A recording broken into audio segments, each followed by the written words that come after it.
Hey, everybody, welcome back to another episode of the Growth Capital Podcast. I'm your host, Justin Dixon, and today we've got Trey Ikard. He is the managing partner of WIV Ventures. They are a venture fund here in Austin, Texas that focus on investing in early stage fintech startups. This is kind of a cool episode because we talk a lot about kind of the Austin startup ecosystem. We actually talk a little bit about how he started his own fund and that there's actually a fund accelerator out there that will help you kind of develop your own thesis as you're starting to build your own investment fund. And we talk about kind of what are some of the kind of red flags that he sees, some of his startup founders that are pitching to kind of raise money from him. What are the red flags that he kind of avoids in that market? And then we talk a little bit about kind of where he sees the market going here in Austin and broadly when it relates to kind of the venture capital space. So really cool episode. So let's get Trey on the pod. Interested in hearing conversations with private equity leaders, CEOs of private equity-backed companies, and startup entrepreneurs where they share their stories about their career journeys, starting, investing in, and scaling successful businesses, and the important role that having the right talent plays in building a successful business, then you are in the right place.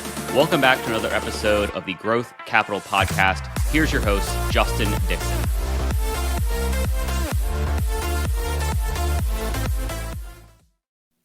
Hey, Trey, man, thank you for being on the podcast. Happy to see you. Thank you for having me. Yeah, well, I'm excited to kind of unpack our conversation here. So maybe start out the audience, giving them a little bit of an update on who you are, where you are, and what you're up to right now. Yeah, my name's Trey Ikard. I'm with WIV Ventures here in Austin, Texas. And it's a newly emerged fund that I just launched last year, focused on early stage fintech companies. And how did you get to this point, right? You're here in Austin, you've launched this new firm. Like maybe give us a little bit of snapshot, on some of your early career. Because I always like to understand kind of people's journeys to, where they are now. Some people start in very technical careers and then they move into kind of venture capital or private equity. So maybe give us a little bit of a snapshot on early Trey. Yeah, so I went to school here at the University of Texas and then got out, was trying to figure out what I was going to grow up and be next, and happened to stumble or be fortunate enough to have a friend of the family who is an individual by the name of George Kosmetsky, who is truly the godfather of founding all of the technology in Austin. And he was the dean of the business school and had transitioned into a think tank. And I went and was talking to him, and he said, listen, I just started this new thing called Austin Technology Incubator, and why don't you go intern there? And not knowing anything about technology or startups, I rolled over there and was just bitten by the bug. And the excitement of technology and entrepreneurship, I spent some time there and then started a company with some friends called Hillcast Technologies, and we invented the first network-enabled app, and this was pre-BlackBerry, pre-iPhone, and we were taking institutional data from Wall Street and streaming it to BlackBerries, flip phones, all this, and created a lot of traction with the carriers and device manufacturers, and ended up selling into banking and fintech, and that drove that company for a while, and then rolled into a company called Message One that was here that did business continuity, and then had some other startups between there, and then got into a group where we were doing an asset management play for children's indoor entertainment, and it kind of got gutted by COVID, and was trying to figure out what to do next, and was speaking with some VCs who were friends of mine. They're like, Trey, go start a fund. And ended up going to Google and stumbled across a group called VC Lab, which is an accelerator for launching a fund. And 16 weeks later, I was off to the races. Interesting. So I want to kind of unpack that a little bit, because I think, you talked a lot about the startup world here in Austin. Maybe give a little bit of kind of, a picture into the past, I guess, if you will, of your kind of mentor or key kind of person, this George, you said Kosmetsky, I guess. Back then, how did the landscape look in Austin, and maybe how did it change over the last, number of years? Because obviously, now, Austin is kind of I'll call it maybe what do they call it? Silicon Hills, kind of the little kind of brother of Silicon Valley. Was he kind of the driving force in kind of shifting Austin from being, the capital to being this kind of tech hub? Yeah. I mean, he was the individual that advised Michael Dell not to send his checks back because he couldn't make the computers, and said, I'll set you up in Adobe. And so he had also come from the Valley, San Francisco. And so he had seen how technology had really been running. So he was very essential with establishing bringing in a lot of companies, establishing the connection between the technology and the University of Texas and MCC, which did a great deal. And it's been interesting to watch it grow. We went through a stage of the .com days, which, it was kind of unbelievable. And on the sense of, there were companies out there that were requiring $100,000 investment just to sign an NDA before you'd even see their business plan. So it was, and people were doing that. And then, we had that kind of crash of the .com, and and I think that was kind of good because we realized that there needed to be more and establishing more around technology and working together. But it's an interesting time right now, and the city's come a long way. Yeah, I mean, I've only been here for about 4.5 years, and so it's I've even seen it kind of ebb and flow, right? I feel like when we moved here in October of 2020 from Philadelphia, Austin everybody was moving here. This is kind of like the kind of peak COVID October 2020 timeframe, and now real estate here is quite expensive. It's kind of flattening out and even declining a little bit from a single family perspective, and it's kind of in this lull, I feel like, but it's still this kind of beacon in Texas to kind of attract tech companies and companies moving their headquarters here and all that fun stuff, which is great to see. I guess as you kind of started your career, you said that you started a business that was building network-enabled apps. I guess, how did you kind of transition from not knowing what to do, getting involved in kind of the Austin Tech Incubator to then, starting your own business? I'm always curious about, people that have the steel and the kind of ability to take the risk of starting their own business as opposed to going to work for, another company. Yeah. I was sharing an office with some other people that were working in technology. I was working for a company that was actually doing web development, and we had been talking, and then all of a sudden one of the guys down the hall said, "Hey, I just figured out how to do something." And, and then it became, that's a viable business, and so we basically went and tried to figure out, if anybody would have interest. And we ended up going to Motorola, which happened to be here in Austin, and they couldn't believe what we did. And from there, we were like, okay, we need to start a business. So, and it ran from there. Awesome. And then how did you pivot into children's indoor experiences, you said? It was you go from big tech or tech to more of a child experience company.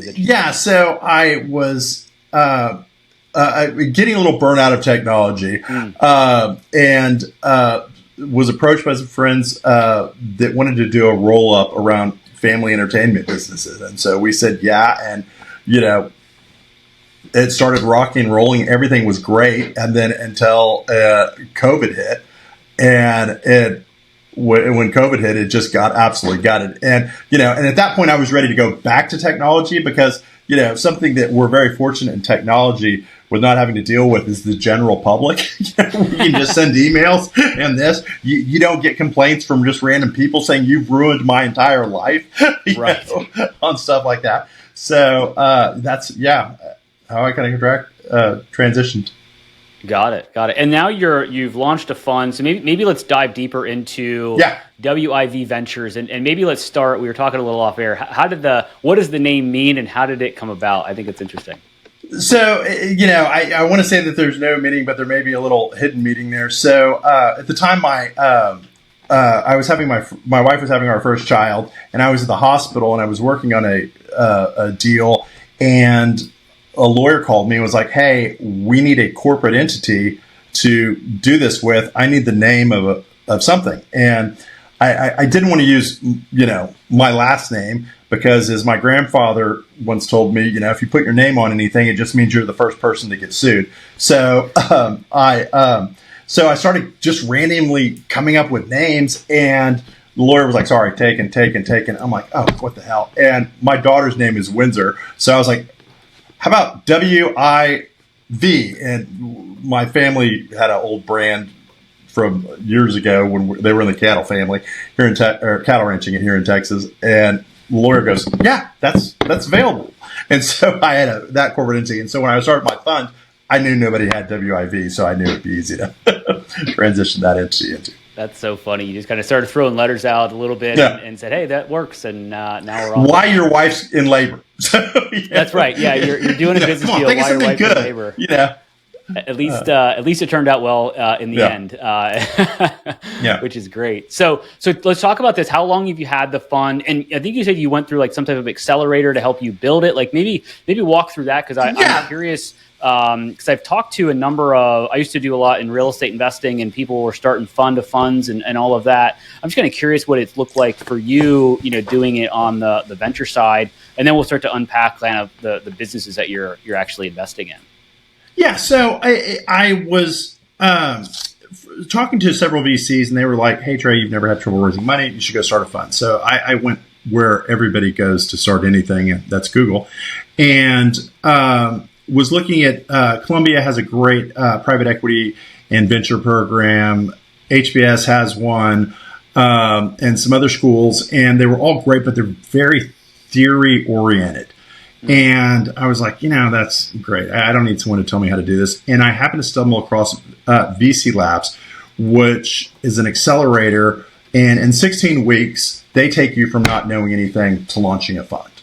And they help you drive to create a thesis. They help you, get to a point where it's realistic, so of all the components to it. And then, as you compress, they have done an incredible job. And the most amazing thing about is the program's completely free, and it's run by individuals who believe that there's a lot of problems in the world, and the only way that we can fix all these problems is through venture. And their goal is to launch 7,000 venture capital funds globally. So it's a great community, great organization. I'm very honored to be part of it. And, we're off to the races, and got a lot of people that were in my cohort with me that, I can lean on and count on and get information from them, and we share deal flow and back and forth. So it's been a tremendous experience for me. Interesting. So VC Labs is effectively an incubator, accelerator, because you think about those when you're trying to build a startup, right? You go in there with an idea and you come out with a business. This is more of you go in with, I want to start a fund, and they help you kind of think through what your methodology or thesis is for your fund, right? Because as you start to raise money, I'm assuming you need to tell the investor, unless they're really good friends with you and there's like, "Hey, Trey, here's my money, go deal with it." You've got to actually share kind of what your ideology is, what your thesis is on the types of businesses you're going after, et cetera, right? So they kind of almost help you create that business plan kind of idea, but also like how you can speak to investors about how you're evaluating the companies that you're going to, invest in. Is that a very specific absolutely. I mean, I walked in there with no thesis. I mean, literally, I found this program on a Wednesday. The deadline for the application was on Friday. And then I think a week or two later, I got accepted. And my theory was, I'm going to put together a, $50 million fund with I'm in Austin. I mean, there's technology companies in there with no specific direction, with zero experience in venture. And they were like, "Listen, Junior, you need to back up a little. First of all, you need to roll the fund back to around, 10 million that's manageable and get started and build track record. Also, you need to come up with a thesis. Where's your background? Where have you worked? What is your expertise where you can really add value to deals that you're putting in?" And I was like, great. And they helped put that together, which is great. And And where VC Labs was inspired from was from the Founder Institute. And the Founder Institute is a great organization that I'm a mentor on that helps, which one of your previous guests, Sydney, I met her there as an advisor. Or as advisor to her, and they help companies basically take your idea and create a business. And then one of the things that they realized is that, hey, we've created all these businesses.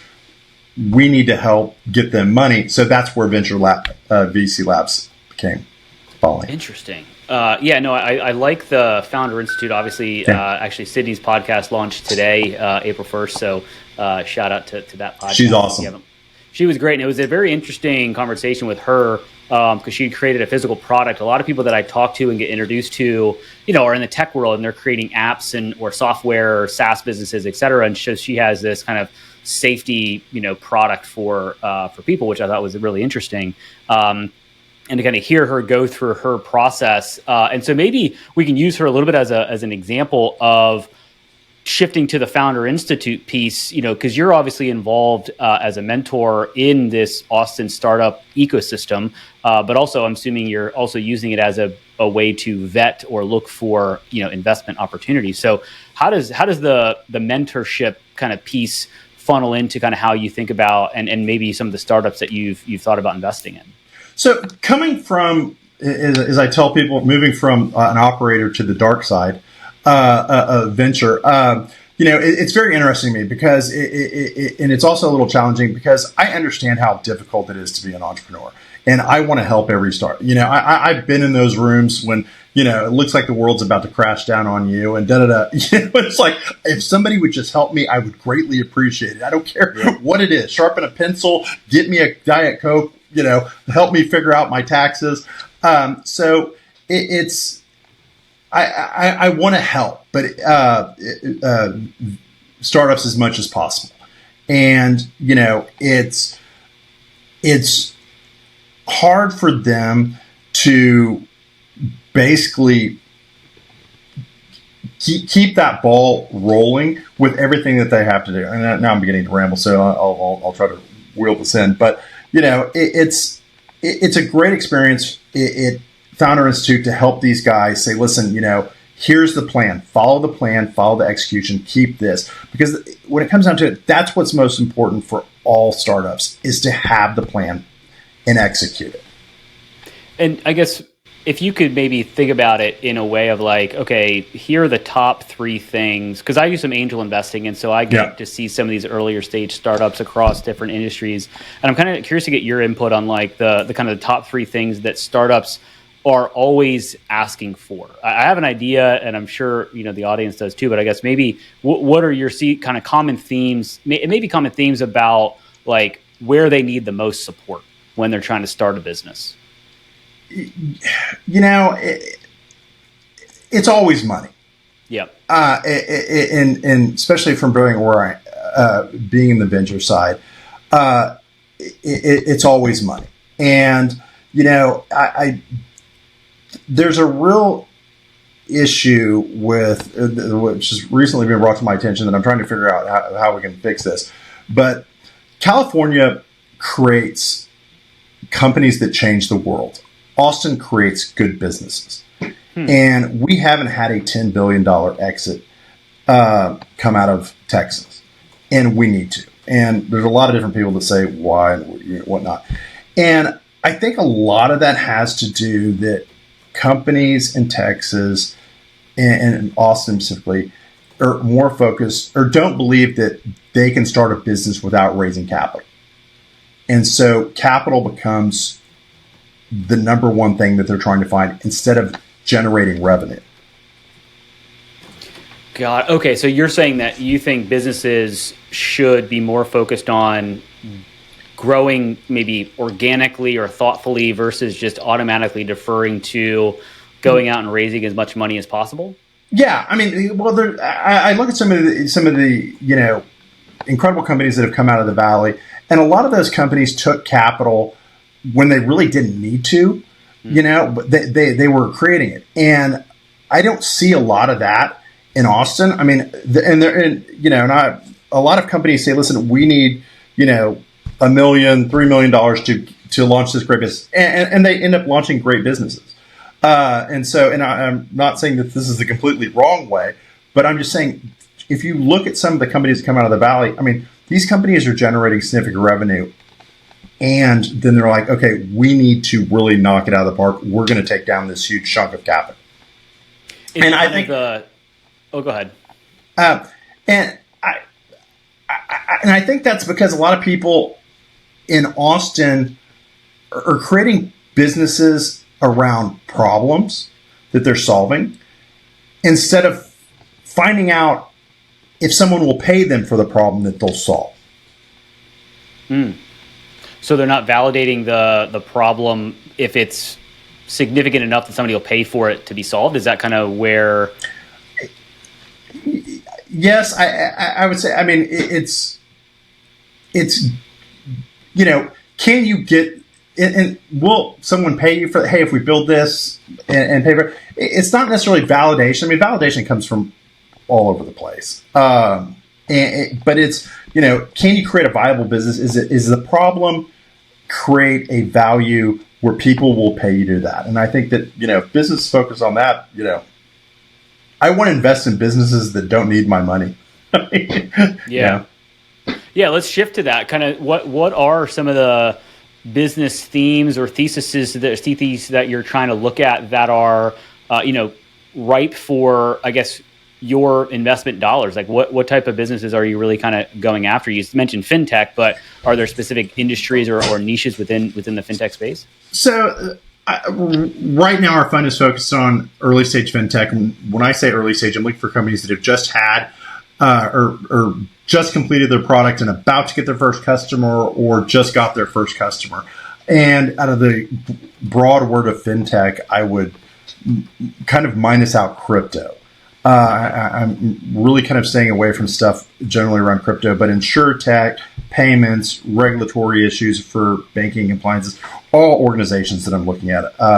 There's anything that basically has a component of commerce around it is that I can justify to my limited partners, then we'll invest in it. And I'm not anti-crypto in any sense. I just, regulatory issues need to be worked out a lot, and it's just placing other people's money and investment that can be basically changed by either a company or government overnight is a little scary.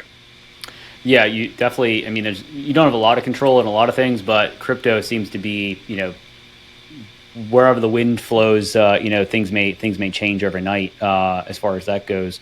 Yeah. Okay, so you've got these kind of early stage businesses, and you influx with some capital. What else are you also then kind of providing mentorship and support to them, or does it depend on the founder how much you actually get involved?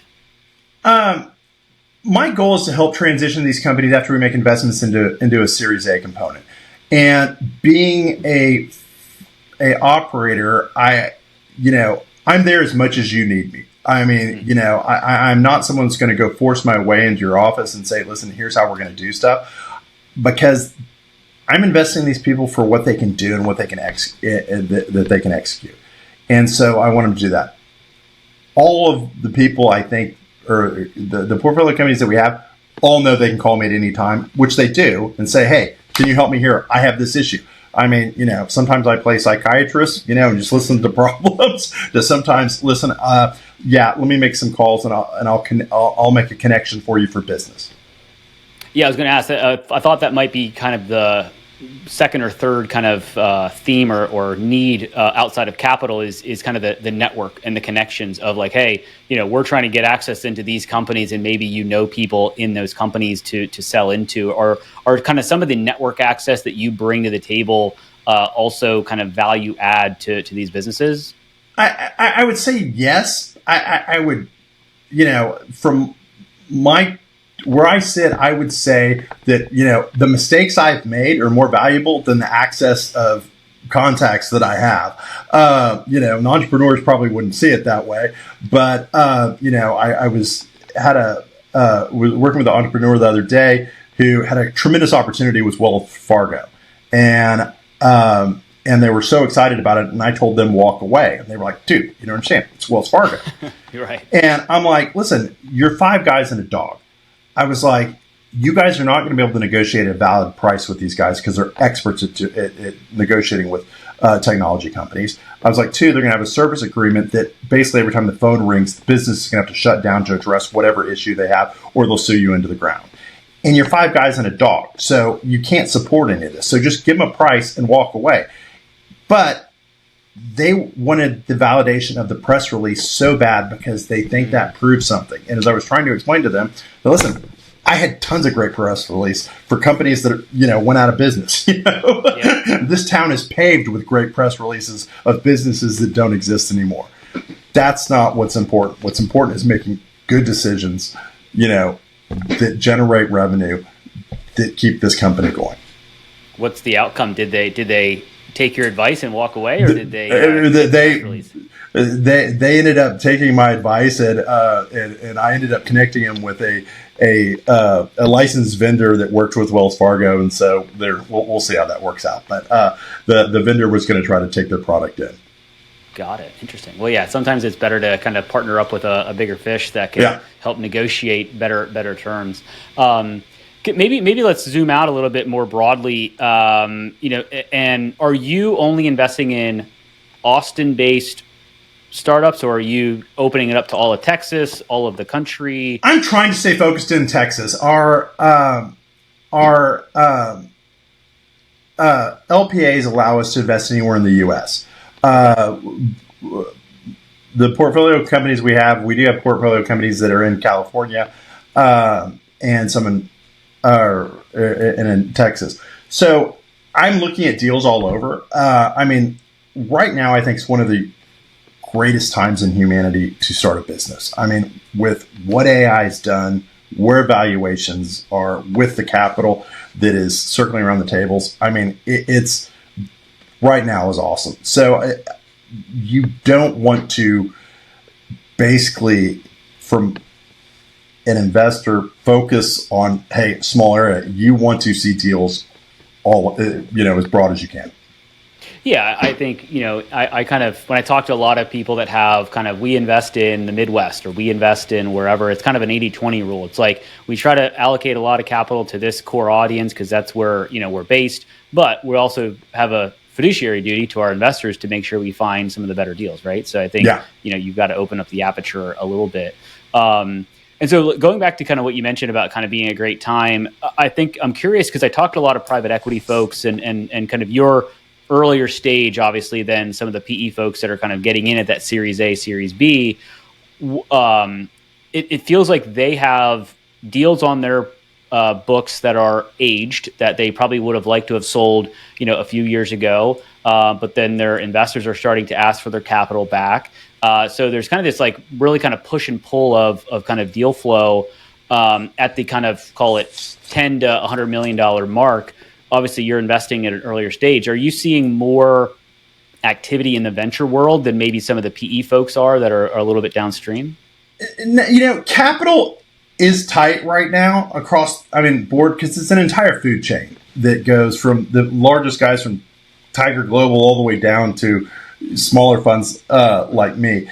And it's a lot of it has to do with just general uncertainty. And we just got out of of the 2022, 21, where there was so much money on the table. Valuations were through the chart. And those companies, there were a lot of businesses that were taking money that probably shouldn't have been taking money. But the problem is the VCs had to deploy them. So now that we've kind of gotten out of that, I think politics is starting to, the uncertainty of where our markets are, from where politics, coming off an election to having a new president, that there's a lot of uncertainty, and that stops capital. Whether the markets are going up or down, the world can address that. But the uncertainty of not knowing what's going to happen tomorrow stops capital in its tracks. And I think that's where we're at a point right now. And I'd quote you the number, but I can't remember. But the amount of cash that's on the sideline right now is absolutely incredible. It's just not being deployed. Yeah, it was funny. Kind of pre-election, a lot of the private equity firms were kind of in pause mode because they had plans for either candidate, but they didn't want to move forward because they weren't sure who was going to get it. And then now that Trump's in office, it's like they have that plan going forward, but the tariffs and some other things have kind of caused some uncertainty. And so there is still this kind of logjam where people are still kind of a little bit in wait and see mode. I was at a conference a couple of weeks ago, and it was very much we thought Q1 was going to be super, aggressive and very fast paced. And I guess deal flow hasn't kind of launched as fast as they thought. And so now it's like, okay, well, maybe Q2, Q3 is kind of where things may start to open up. And it's, if people start projecting out 6 months, it's kind of like, I don't know if they know kind of what the story is, right? And I think nobody knows kind of where directionally we're going to go. But to your point, uncertainty is way more volatile than if we know if we're in a recession, well, at least we know how to operate in that environment, right? If we're in a bull market, we know how to operate in that environment. But with this uncertainty, there's a little bit of uncertainty of where we're going to go. I don't know if you think that's kind of the direction or kind of what people are thinking. I do. I mean, great companies come out of tight markets, and and we're definitely in a tight market right now. And it's.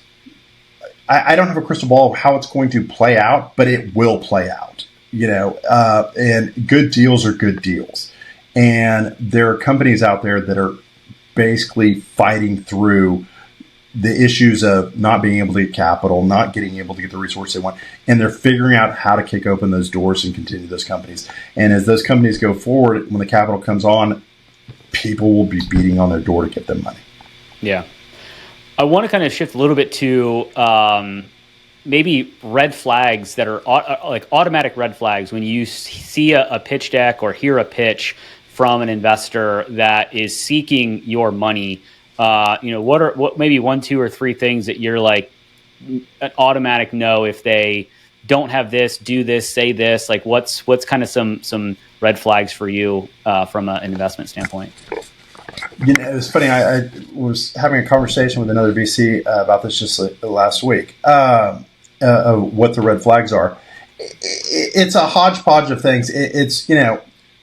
I would tell people when they pitch to keep it very simple. There's one thing that eats me up, which this other VC was saying, you didn't know why I did. But when anybody tells me that, that they have an incredible social media network, and this product's going to run around, is basically the kiss of death to me, because that's not a marketing. Just because I know a lot of people doesn't mean that those people are going to transition into buying on that. But it's, understanding the numbers is really important, and understanding the execution. And, I like seeing companies that, which starts to be kind of a red flag when they start telling me they're, it's 5 guys and a dog, and they start showing me the market of America and, and how they're going to execute. Where I'd much rather them win a market, because that math is real simple. Yeah. And, and another thing is no financials.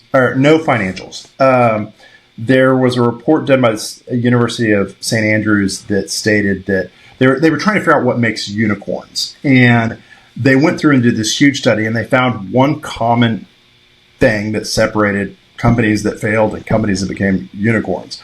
And that was the companies that succeeded all implemented GAAP accounting from day one. That was the only real statistic that, but it makes a lot of sense. And, and one of the things that I ask for after every phone call is send me your financials. And it's not because I think that those financials are going to show me anything really incredible numbers.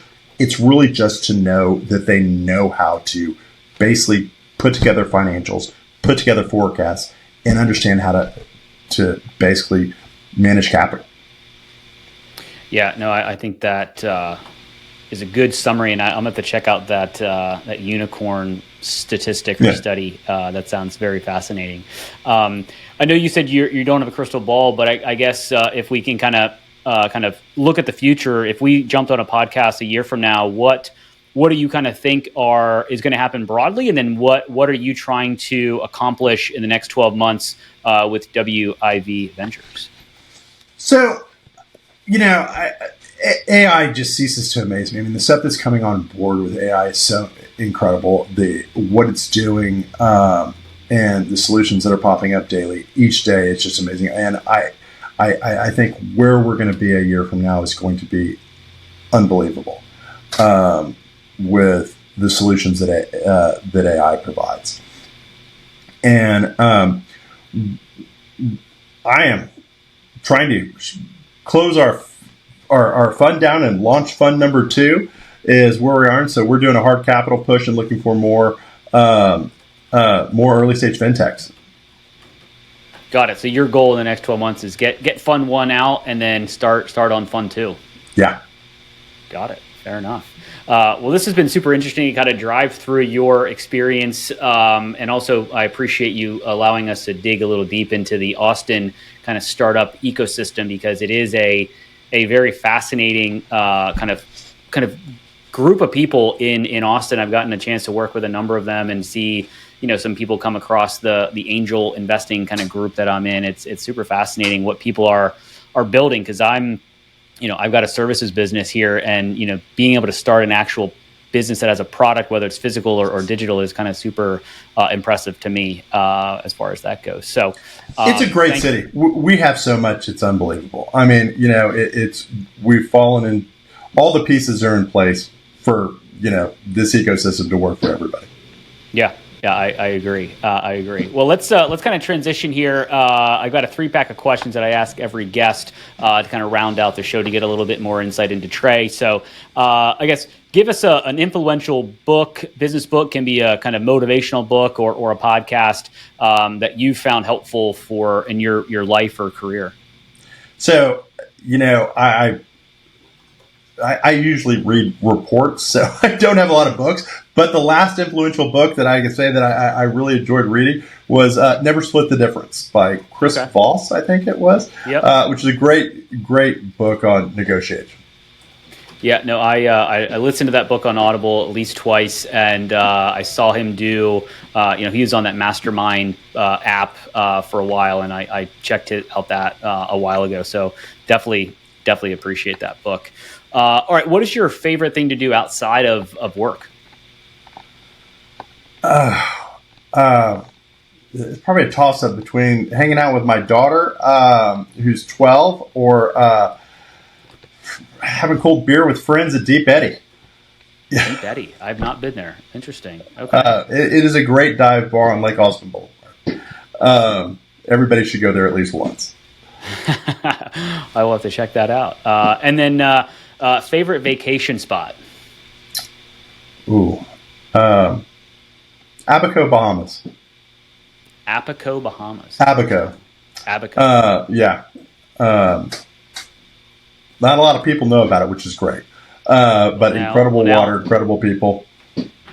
Well, now that you've mentioned on the podcast, at least 4 people will know about it. So yes. it's going to be overrun with people. So awesome. Well, this has been really cool to get to know you a bit more, Trey. If people want to reach out to you, maybe learn about your fund, maybe learn about your career, talk about kind of startup mentorship and all that fun stuff, like what's the best way to connect with you? They can find me on LinkedIn at Trey, Trey Ikard, Ikard, or I can find us on my website, wiv.vc.